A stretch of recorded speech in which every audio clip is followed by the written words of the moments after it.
Αγαπητοί συνάδελφοι, Kyries και Kyrie.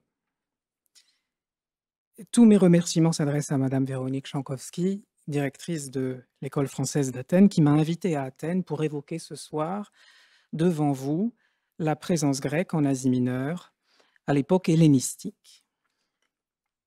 Si vous voulez bien, entrons en Asie mineure par la grande porte, c'est-à-dire par le port de Smyrne. Pausanias rapporte qu'en 334 avant Jésus-Christ, après avoir traversé l'Hellespont et pénétré en Asie mineure, Alexandre le Grand s'arrêta sur le mont Pagos. Là, il reçut en rêve, de la part des deux déesses Némésis, l'injonction de refonder la cité de Smyrne. Le songe d'Alexandre, endormi sous les frondaisons d'un platane, figure sur les monnaies smyrniennes d'époque impériale. Et pourtant, cette histoire a toute chance d'être une pure fiction, inventée à date tardive, car aucune source sérieuse n'indique qu'Alexandre, lancé à la conquête de l'Empire perse, fit effectivement le détour par Smyrne. En fait, après être passé à Ilion, il gagna Sardes, descendit directement à Éphèse, puis vers la côte sud, avant de s'enfoncer dans l'intérieur. Et ce n'est qu'une trentaine d'années plus tard que la cité de Smyrne fut effectivement refondée au pied du Pagos par un successeur d'Alexandre. Alors pourquoi les Smyrniens ressentirent-ils le besoin de manipuler les événements historiques pour faire d'Alexandre leur fondateur? Sans nul doute parce que le passage d'Alexandre marque une rupture et même une renaissance pour tous les Grecs d'Asie. Ce passage fut très bref, à peine une année, mais il inaugure de profonds changements, aussi bien pour Smyrne que pour les autres cités. En quelques semaines, les satrapies perses tombent aux mains du Macédonien, et bientôt, c'est tout l'édifice de l'Empire perse qui s'effondre. À partir de 334, donc, l'Asie mineure est gouvernée par des Grecs. D'abord les représentants d'Alexandre jusqu'à sa mort en 323, puis ces généraux émancipés, les diadoques, qui entrent en compétition les uns contre les autres, se partagent l'empire et se proclament rois à leur tour.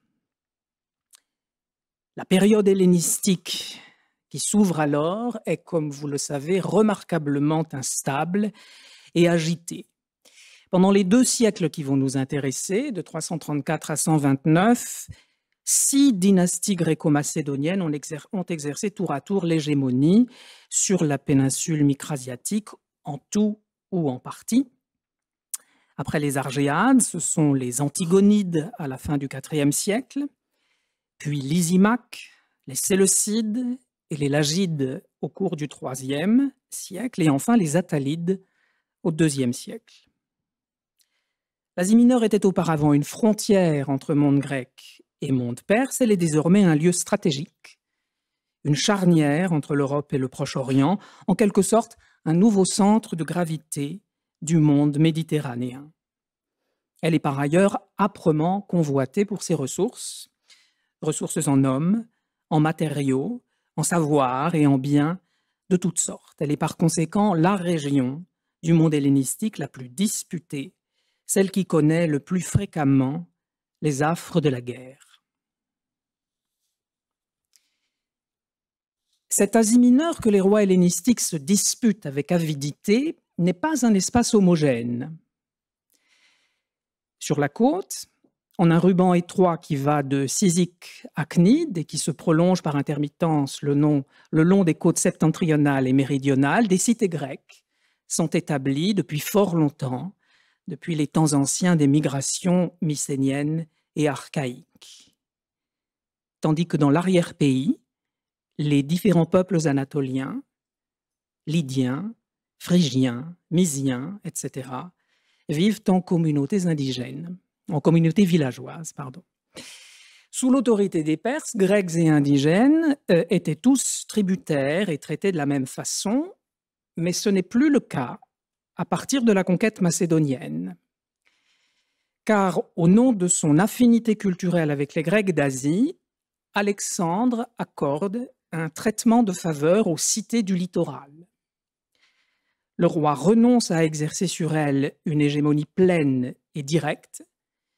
Il leur accorde l'autonomie et les exempte de tribut. Et ces cités n'auront de cesse, par la suite, de défendre ces privilèges, quelquefois avec difficulté, quand elles passeront sous l'autorité des souverains ultérieurs. Par contraste, le reste de l'Asie mineure, c'est-à-dire les régions non urbanisées de l'intérieur, demeure sous le régime de la terre royale, c'est-à-dire que le roi y exerce une autorité directe et perçoit un tribut en nature sur les paysans indigènes et sur leur production agricole.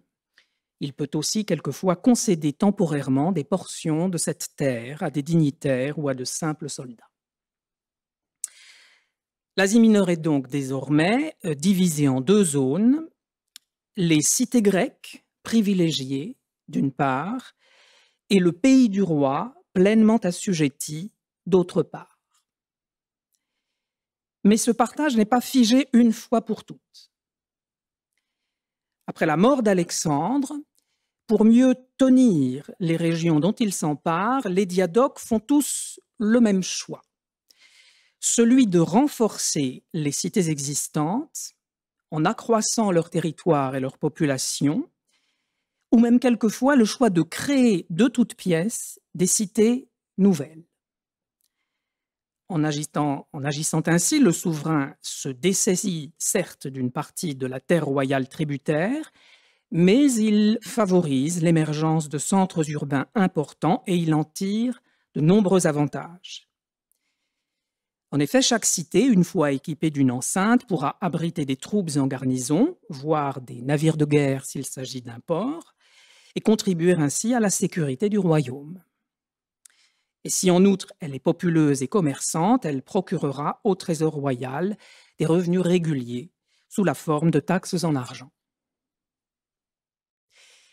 Les successeurs d'Alexandre s'engagèrent donc à la fin du IVe siècle dans une politique active de fondation ou de refondation de cités. Et c'est ainsi que Smyrne fut refondée dans les années 290 par Lysimaque sous le nom d'Evrevikia et Éphèse sous le nom d'Arsinoeia. Au cours du IIIe siècle, les Séleucides poursuivirent cette politique en implantant des cités le long de l'axe routier qui traverse l'Asie mineure d'ouest en est et qui relie Éphèse à la Syrie. Voici une carte rapprochée de la vallée du Méandre où les implantations séleucides s'échelonnent à distance à peu près régulière, avec leurs sonores noms d'empire, Séleucie, Nysa, Antioche du Méandre, Hiérapolis, Laodicée du Lycos, etc. Au IIe siècle enfin, les Attalides complétèrent ce réseau en créant à leur tour de nouvelles cités entre Pergame et les régions orientales de leur royaume. La recherche archéologique actuelle s'intéresse tout particulièrement à ces sites urbains de l'intérieur, éloignés des côtes, comme par exemple l'Odyssée du Lycos, que vous voyez à l'écran. Ces fouilles permettent de vérifier sur le terrain les effets de ce qu'on pourrait appeler cette grande transformation voulue par les rois hellénistiques. Elles permettent aussi de mesurer l'investissement financier et humain considérable qui fut nécessaire pour donner naissance, en moins de 2 siècles, à une vingtaine de nouvelles cités dans une région qui en était alors, ou jusqu'alors, dépourvue. Tout n'est pas clair dans la chronologie et dans les modalités pratiques de ce processus d'urbanisation, loin s'en faut. Et les découvertes futures, épigraphiques et archéologiques, apporteront certainement du nouveau. Pour ne donner qu'un exemple, la cité d'Apollonia du Méandre, que vous voyez ici, dans une position spectaculaire au confluent de plusieurs vallées et d'axes routiers, est-elle une fondation des Séleucides ou bien des Attalides on l'ignore et on en discute. Et doit-on lui attribuer un décret trouvé il y a peu dans le village voisin de Derbent? L'inscription est très effacée, mais elle laisse entrevoir des citoyens rassemblés sur l'agora, des sacrifices célébrés au gymnase, autrement dit, les éléments qui constituent l'armature d'une police à la grecque, quand bien même cette police doit son existence toute récente à la volonté d'un roi.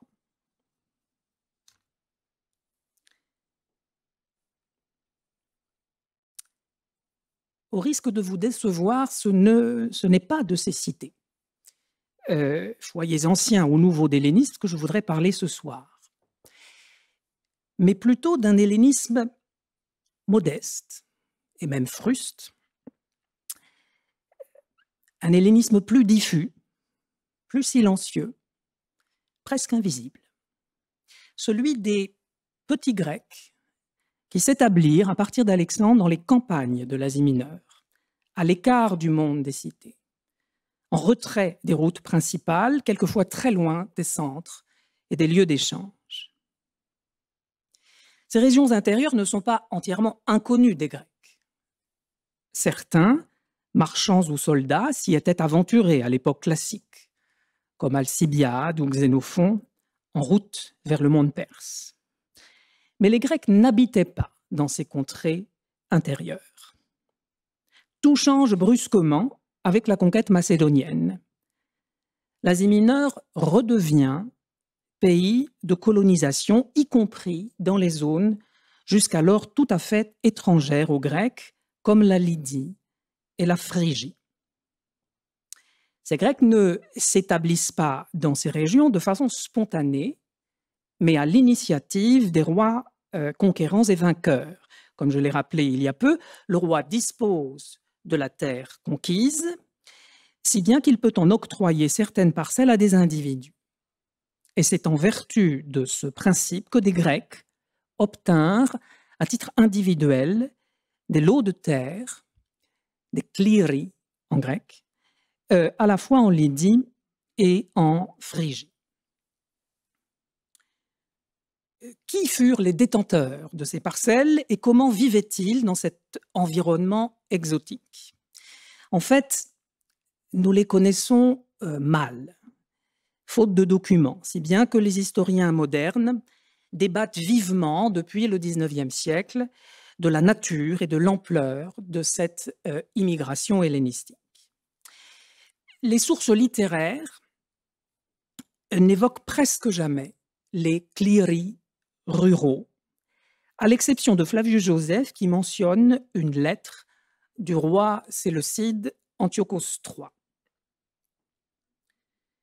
Vers 210 avant Jésus-Christ, ce roi transféra 2000 familles juives de Babylonie en Phrygie, octroyant à chacune d'elles une parcelle cultivable. Je cite un passage de la lettre qu'il adresse à son ministre. « Tu donneras à chacun d'eux, pour construire sa maison, un endroit, topos, ainsi que de la terre à cultiver et où planter de la vigne. » Et il précise encore, « car je suis convaincu qu'ils seront des gardiens dévoués de mes intérêts. » C'est vraisemblablement selon le même procédé, par décision royale, que des milliers de Grecs s'installèrent eux aussi dans l'arrière-pays de l'Asie mineure à l'époque hellénistique. Malheureusement, les inscriptions attestant leur présence sont peu nombreuses et le plus souvent très postérieures à leur arrivée. La raison en est toute simple. La culture épigraphique, qui est si caractéristique de la vie en cité, ne se diffusa que progressivement dans l'intérieur anatolien. Elle est encore très faible à la haute époque hellénistique et elle ne devint significative qu'à partir du IIe siècle et surtout à l'époque impériale. Et par conséquent, nous ne disposons, pour l'époque qui m'intéresse, que de quelques rares inscriptions, essentiellement des dédicaces. Ces inscriptions désignent les Grecs détenteurs de kliri toujours regroupés en communauté par le terme assez vague de Katiki, qui veut dire les habitants, les résidents. Et ces inscriptions les caractérisent aussi par le lieu précis où ils vivent, comme par exemple ces Katikundes en Dafnundi, ces résidents de Daphnous, qui est un site au nord de l'Asie mineure, à la frontière entre la Mésie et la Phrygie hellespontique. Depuis le XIXe siècle, les historiens modernes traduisent le terme Katiki par colon militaire, pour mettre en lumière un aspect fondamental de l'identité de ces colons, à savoir le lien qui les attache avec l'armée royale. Mais la nature précise de ce lien reste obscure et controversée. Sur la base d'indices ténus, on a émis l'hypothèse que cet établissement abritait des vétérans, ou bien encore qu'ils étaient soumis à une forme quelconque de conscription, aussi bien les fantassins que les cavaliers.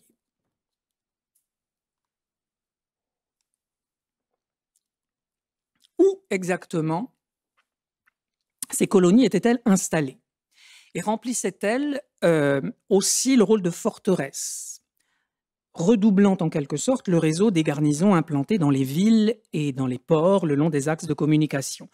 Autrement dit, leur répartition territoriale répondait-elle à des impératifs de sécurité?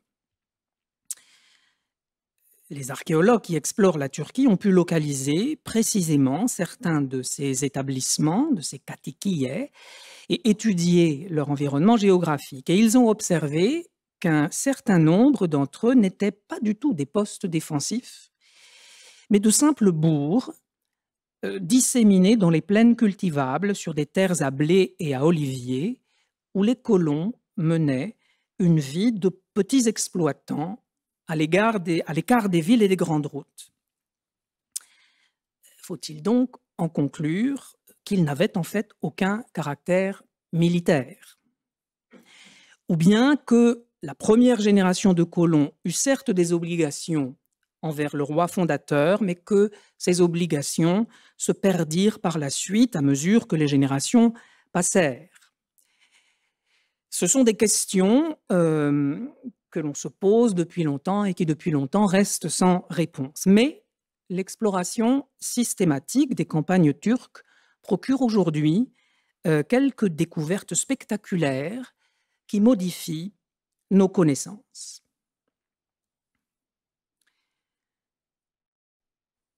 L'inscription que voici a été publiée il y a 15 ans. Elle provient de la montagne entre Thyatire et Sardes, que vous voyez sur la carte, au cœur de l'ancien royaume lydien de Crésus. Il n'y avait pas de cité à l'époque hellénistique dans cette zone assez difficile d'accès, mais tout un réseau de katikiye. De l'endroit précis où a été trouvée la stèle, vous le voyez ici, si l'on regarde en direction du sud, on embrasse du regard l'étendue marécageuse du lac Koloé. Puis au-delà du lac, on aperçoit la nécropole lydienne des 1000 collines.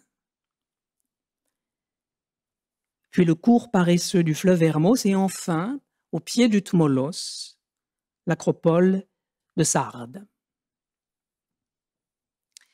L'inscription émane d'un établissement portant un nom grec, Apolloniou Charax, le fort, la forteresse d'Apollonios. Les Katiki qui vivent là détiennent des clearies et se sont regroupés dans une bourgade au pied du fort. Leur culte principal est celui de Zeus Stratios. Leurs revenus proviennent de villages portant des noms lydiens, Sibloé, Tileudos, comme sont lydiens aussi les paysans travaillant leurs terres. Le texte est daté de 165-164 avant Jésus-Christ, à l'époque où la Lydie appartenait au royaume attalide. Le royaume vient alors de subir les incursions destructrices des Galates qui ont pénétré jusque dans la région de Sardes. Ils ont semé la terreur dans les campagnes, y compris à Apolloniou Charax. Les maisons ont été incendiées, les récoltes sont perdues. Une fois la paix revenue, les Katiki prennent les choses en main. Ils rédigent, dans un grec un peu fruste, une liste de requêtes qu'ils adressent au roi Eumène II à Pergame. Affichant leur loyauté, ils demandent au roi de les aider à se relever en leur accordant des exemptions fiscales et en accroissant leur territoire. Je cite un passage.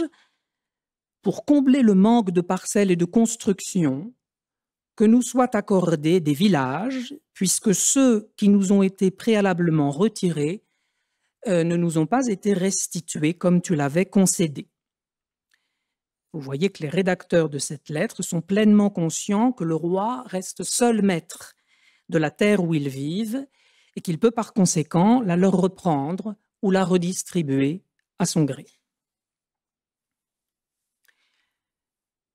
La stèle porte au revers la réponse d'Eumène II, qui est positive. Le roi accède à toutes les demandes et il transmet ses ordres pour exécution.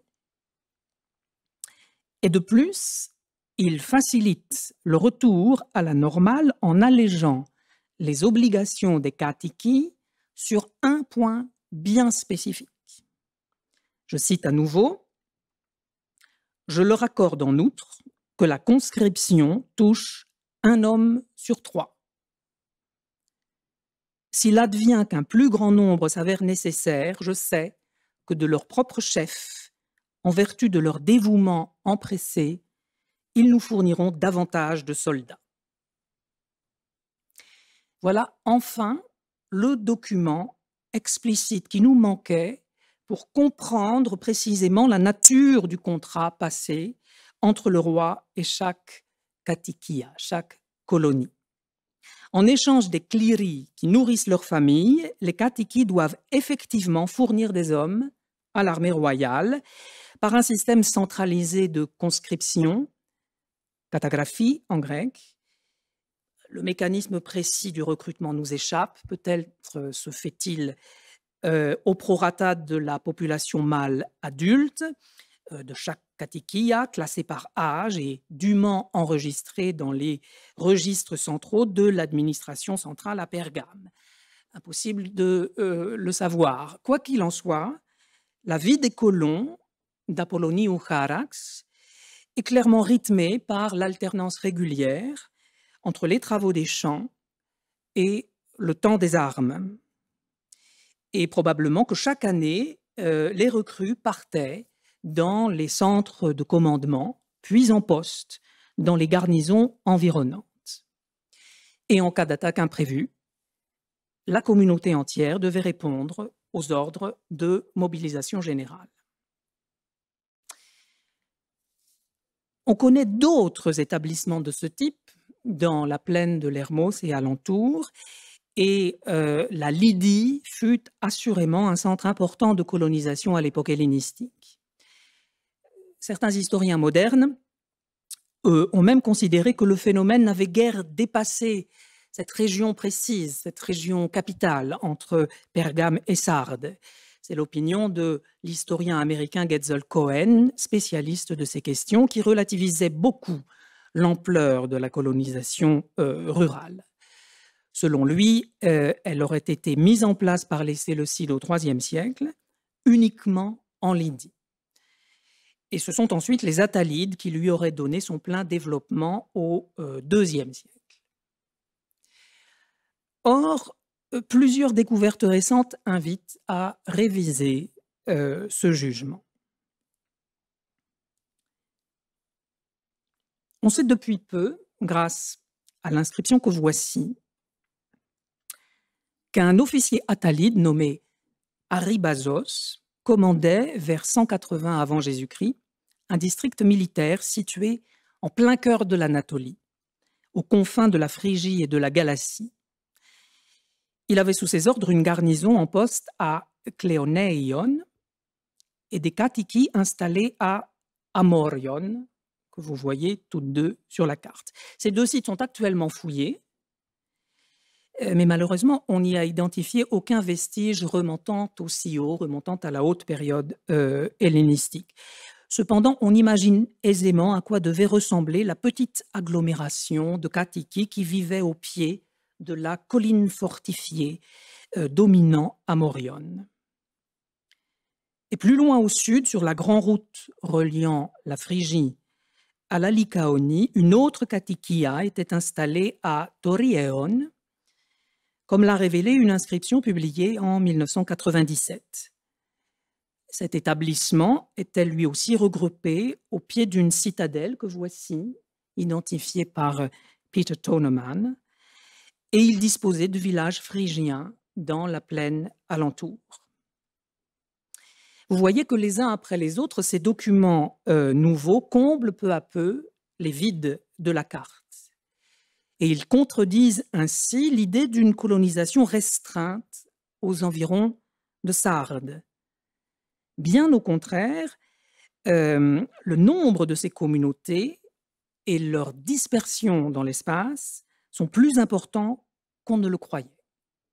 Et il faut donc réévaluer l'ampleur de la pénétration grecque en Asie mineure, qui ne se limite pas aux cités, mais qui concerne aussi les zones rurales et excentrées.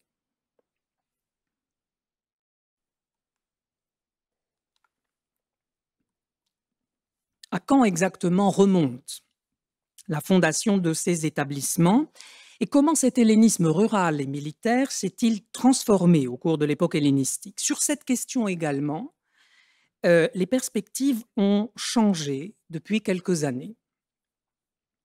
Tous les témoignages que j'ai précédemment invoqués datent du IIe siècle, c'est-à-dire de l'époque attalide, entre 188 et 133 avant Jésus-Christ. Et c'est donc à Eumène II et à Attal II que Getzel-Cohen attribuait la création de la plupart des katikiae qui nous sont connus. Pourtant, il ne fait aucun doute que certaines d'entre elles remontent plus haut, remontent au moins à la période séleucide, entre 281 et 188. C'est certainement le cas pour Amorion et Toriéon, qui passèrent de l'autorité séleucide à l'autorité attalide en 188 à la faveur de la paix d'Apamée. Mais les Séleucides furent-ils les instigateurs de ce système colonial, comme le pensait autrefois Elias Bickerman, ou bien l'origine de ce système se situe-t-elle plus haut encore, à l'époque des Diadoques, comme le soutient aujourd'hui un connaisseur hors pair de l'Anatolie, qui est Stephen Mitchell. Rappelons que certains documents attribuent à tel ou tel katikia une identité explicitement macédonienne. Je ne vous donne ici qu'un exemple, la base de statut qui porte une dédicace en l'honneur d'un ministre attalide. Elle émane d'une communauté de la vallée du Caïque, I Perinacrason Makevones, les Macédoniens de Nacrason. Comment est-il possible de se revendiquer macédonien en plein cœur de la Lydie 2 siècles après Alexandre?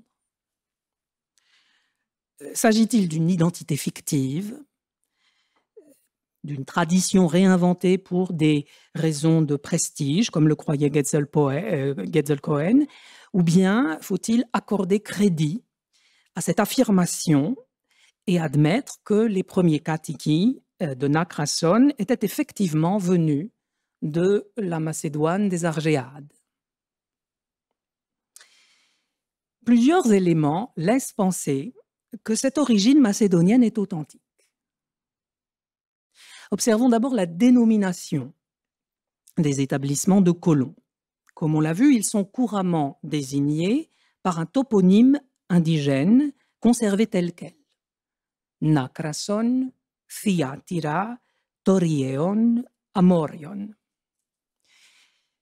Mais il arrive aussi qu'ils portent un nom grec, un nom créé le plus souvent d'après le nom du fondateur initial, qui n'est pas le roi lui-même, les noms dynastiques sont réservés aux cités, mais un officier royal chargé de mener à bien la première implantation. Par exemple, la garnison commandée par Aribazos en Phrygie, que j'ai évoquée plus haut, était stationnée dans un endroit baptisé Cléonaion, à proximité de Pessinonte.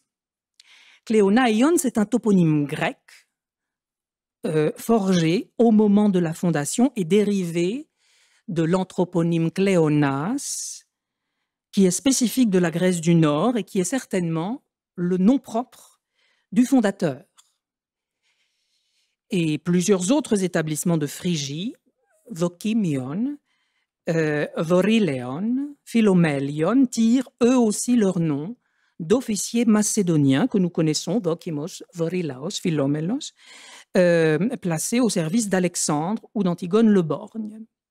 Ces officiers sont ceux qui prirent en main les régions conquises en y établissant des catéchiers éponymes et en distribuant des cléries aux soldats démobilisés. Et il faut donc admettre qu'un certain nombre de ces implantations furent bien créées dès la fin du IVe siècle et qu'elles perdurèrent ensuite au gré des hégémonies successives, en conservant toujours avec fierté leur caractère originaire, leur macédonité originaire. Un autre indice de cette origine est la persistance d'anthroponymes typiquement macédoniens ou thessaliens dans les rangs des armées royales en Asie mineure. C'est par exemple le cas de cette garnison attalide située entre Pergame et Sardes au IIe siècle. Parmi les garnisaires, peut-être recrutés dans les catéchies environnantes par le système de conscription que j'évoquais tout à l'heure, plusieurs individus portent des noms qui fleurent bon les grandes plaines de la Grèce du Nord, tels ce Machiavon, fils d'Andrestis, ou ce Calas, fils de Glavkias. Typiquement macédonien est aussi le nom de cet Arivéos, fils de Vioclis, habitant de Colida au sud-est de la Lydie, probablement une colonie militaire, à proximité de laquelle nous savons que s'étendaient des haras royaux, Vasilike Manvre, destinés à fournir des montures à la cavalerie séleucide ou attalide. Dernier indice de cette origine macédonienne ancienne, le panthéon de ces communautés. Ils portent la marque de leur identité militaire, comme le montre à Apolloniou Charax le culte de Zeus Stratios, qui est le Zeus des camps, le Zeus des campagnes militaires. Mais ce panthéon peut aussi conserver quelquefois la mémoire du roi fondateur.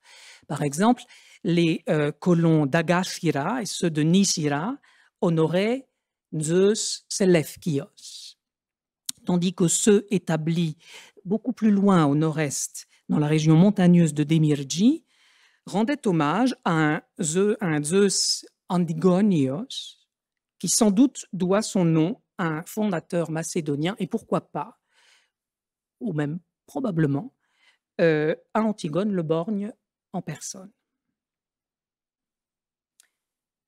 Si l'on suit ce raisonnement, ceux qui s'établirent dans l'arrière-pays micrasiatique, à la fin du IVe siècle, furent en majorité des Macédoniens, des Thessaliens, quelquefois aussi des Thraces.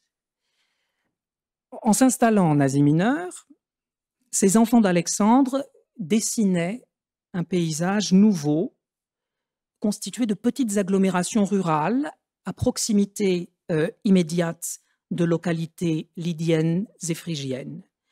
Ils y fondèrent des familles par des mariages mixtes, où le bilinguisme était peut-être de règle, et ils y menèrent une existence à la grecque, en conservant leur langue et leurs usages.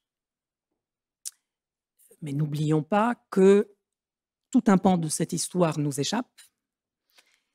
En s'installant sur les terres mêmes dont ils tiraient leurs revenus, ces colons étaient sans doute soucieux d'en améliorer le rendement par des méthodes ou des modes d'organisation nouvelles. Alors furent-ils reçus avec méfiance par la paysannerie indigène? Leur arrivée suscita-t-elle de la sidération, voire de l'hostilité et même des formes de résistance? On peut le supposer, mais les inscriptions grecques ne sont pas rédigées dans le but de nous en informer. Elles célèbrent toutes, au contraire, le succès de cette colonisation hellénique en pays anatolien.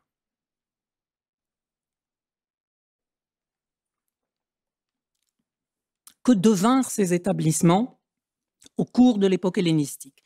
L'observateur est frappé par leur stabilité pendant 2 siècles et par leur capacité à reconduire d'une dynastie à l'autre les liens étroits avec l'autorité royale. Si les rois grecs successifs maintinrent en place le système des colonies, c'est bien sûr parce qu'il assurait une part importante du recrutement de leur armée.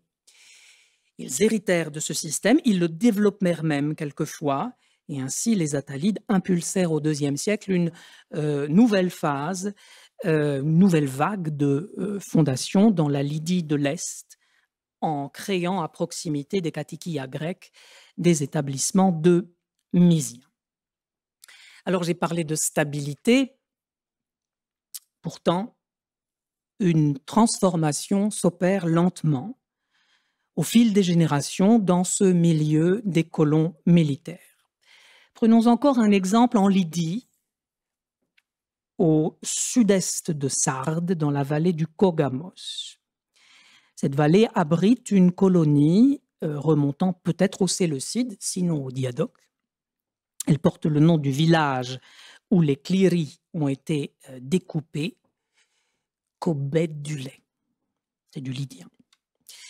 En 163-162, ces Macédoniens de Kobed du lait honorent l'un des leurs, un certain Philo quelque chose, fils de Polémaios, pour son mérite, aretis enneka. Tout est parfaitement banal dans cette formule honorifique, à l'exception d'un mot assez inattendu. Le personnage honoré est présenté comme leur concitoyen, ton eafton politin. De quoi parle-t-on? De quelle citoyenneté peut-il être question? La communauté de Kobed du lait n'est pas une police à part entière, comme le prouve l'absence d'un ethnique propre et l'absence d'organes politiques tels qu'une boulet. Elle n'est qu'une simple katikia comme tant d'autres. Et pourtant, ces hommes préfèrent se qualifier entre eux de concitoyens. Le terme politis est techniquement inexact, mais il est lourd de sens et j'allais dire il est gros d'espoir. Il reflète le sentiment d'appartenir à une collectivité de pairs et il trahit chez ces gens une aspiration à vivre comme les Grecs des cités, dont ils sont les voisins et dont ils imitent déjà les usages honorifiques et épigraphiques. D'autres katikias d'Asie mineure avaient au IIe siècle la même ambition, celui de devenir des cités. Nous avons évoqué plus haut les colons de Toriéon en Phrygie. En 183, ils sollicitèrent de la part d'Eumène II le privilège d'être promus au rang de polis en récompense de leur loyauté, ce que le roi accepta. « Je vous accorde, écrit-il, le statut de cité, politian, ainsi que des lois propres, nomus idius, un gymnase, gymnasion, et tout ce que cela comporte, keosa tutis estia colutha. » Combien d'autres colonies furent ainsi élevées au rang de cité? Il est difficile de le savoir, de même qu'on ignore si le processus partit toujours de la base ou si quelquefois ce sont les rois eux-mêmes qui en prirent l'initiative. À l'occasion, on constate que les Attalides réunirent plusieurs katikias et communautés indigènes en une nouvelle cité de taille supérieure dotée d'un nom dynastique comme les Séleucides et les Diadoques l'avaient fait avant eux. Ainsi fut créée la cité de Philadelphie de Lydie dans les années 150. Son territoire occupait la vallée du Kogamos, qui jusqu'alors faisait partie de la terre royale. Son corps civique fut constitué pour partie des catéchis établis aux alentours, y compris nos Macédoniens de Kobédulé, qui quelques années auparavant se rêvaient déjà en citoyens. Et la mémoire macédonienne des Philadelphiens se lit encore distinctement dans leur monnayage ultérieur, où figure le typique bouclier orné de cercles tronqués. Les cités d'Apollonis, de Stratonicé du Caïque, de Dionysopolis et encore de Ménéia furent probablement fondées au IIe siècle selon le même procédé. J'achève mon récit à la fin du IIe siècle. En 133, le dernier royaume grec d'Asie mineure disparaît corps et biens. Le roi Attal III meurt prématurément à Pergame. Son testament institue Rome héritière de ses biens et de la terre royale attalide, tandis que les cités du royaume sont déclarées libres et autonomes. Mais un certain Aristonikos, qui se prétend fils et héritier d'Eumène II, entend empêcher cet effondrement. Il mobilise des troupes et il cherche à s'emparer de Pergame, sans succès. Face à lui, les cités défendent leur liberté et sont bientôt soutenues par les Romains, qui déclenchent la guerre dite d'Aristonikos. Nous connaissons le monnayage du chef rebelle, à la légende Vassileos Evmenou, qui prouve qu'il s'attribua le titre de roi Eumène, autrement dit Eumène III. Et nous savons même depuis peu que les frappes s'étalèrent sur 5 années, soit probablement de 133 à 129. Ce monnayage de guerre fut frappé à Thyatire, à Apollonis et à Stratonicé, qui sont des fondations royales issues de colonies macédoniennes. Pourquoi là précisément ? Probablement parce que Aristonikos était sûr d'y recruter facilement des soldats et qu'à partir de cette base, il comptait puiser aussi dans les catéchies de Lydie en faisant fond sur leur fidélité à la couronne attalide. Dans son récit des événements, le géographe Strabon nous explique qu'Aristonikos fut rejoint par une foule d'hommes pauvres et d'esclaves. Et depuis très longtemps, on s'interroge on ne cesse de discuter sur l'identité de ces hommes pauvres qui auraient rejoint Aristonikos. Ça, c'est ce que dit Strabon. Les inscriptions, quant à elles, ne disent pas tout à fait la même chose. Elles nous font connaître des officiers et des soldats attalides qui se rangèrent plutôt du côté des Romains, y compris dans les zones rurales. Et voici par exemple une inscription, une stèle trouvée à Iyaza, dans la région reculée des volcans de la Lydie dite brûlée, où nous avons la trace de plusieurs catéchies. L'inscription célèbre la mémoire d'un certain Mogéthès, fils de Mogéthès, c'est un nom indigène, qui est mort en héros. Je cite un extrait. « Athéna t'a fait briller par 2 fois aux yeux de tous, en tâche irréprochable de ta patrie. Elle seule a fait de toi le représentant et le champion de ta patrie parmi les très illustres chefs de Rome. » Le peuple, le Vimos, dont émane ce texte, ne se rallia pas donc pas à Aristonikos Eumène III, ou bien peut-être finit-il par choisir de rejoindre le camp de Rome. Pourquoi ? Évidemment, les faits et les motivations des acteurs nous échappent. Mais si on lit attentivement les distiches élégiaques composés en l'honneur de Mogéthès, ce nouvel Achille protégé par Athéna, on devine que les colons d'Iyaza aspiraient à quitter le monde épuisé des rois pour rejoindre le cercle des cités. Un siècle plus tard, sous autorité romaine, naît effectivement dans cette zone reculée de la Lydie brûlée la cité de Méonia, par réunion de plusieurs petites communautés. Et bientôt, de la même manière, une multitude d'autres petites polis de type grec, avec chacune leur assemblée, leur agora, leur gymnase, leurs magistrats, leurs inscriptions publiques, leur monnayage, se forment dans le reste de la Lydie, ainsi qu'en Phrygie. L'époque hellénistique s'achève, les dynasties royales s'éteignent, les colonies militaires ont vécu. Longtemps mal documentées, ces communautés grecques des campagnes n'ont sans doute pas reçu toute l'attention qu'elles méritent. Pourtant, d'Alexandre le Grand jusqu'au dernier Attalide, elles ont constitué une expérience historique originale et déterminante.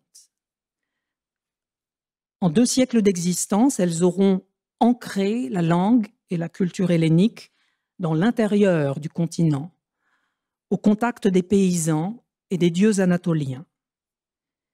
Elles auront transformé le paysage humain de l'Asie mineure. Elles y auront laissé une trace profonde et durable jusqu'à nos jours, ou du moins jusqu'au déchirement du XXe siècle. Je laisserai le soin de conclure, non pas à un épigraphiste, mais à Ilias Venesis. Dans son livre chatoyant de tendresse, Terre éolienne, vous savez bien qu'il évoque son enfance à l'ombre des monts Kimidénia. L'un des récits est consacré au pauvre marin Joseph, Iosif, qui dans sa jeunesse quitta son île de Lemnos pour s'établir en Éolide. Comme bien des Grecs avant lui, Joseph rêvait d'aller chercher fortune en Asie mineure, puis de rentrer à Lemnos pour épouser celle qu'il aimait, Maria. Un soir, il se confie à Maria et il lui dit ceci. Je laisse aux francophones le soin de lire la traduction de Pierre et Lula Amandry. Σήμερα ήρθε ένα καράβι από τα μέρη αυτά. Ήμουνα στο λιμάνι και είδα τους ταξιδιώτες. Όλοι τους λέγανε για μια... Ils parlaient tous d'un pays riche, avec de grands arbres. Tu donnes un grain et il te rend 1000 grains. Les montagnes sont pleines d'animaux incalculables, des cerfs, des ours, des sangliers.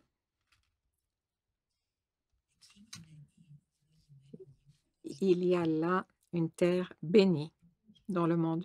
Est-ce que tu m'entends? Je t'entends, je t'écoute, mon amour.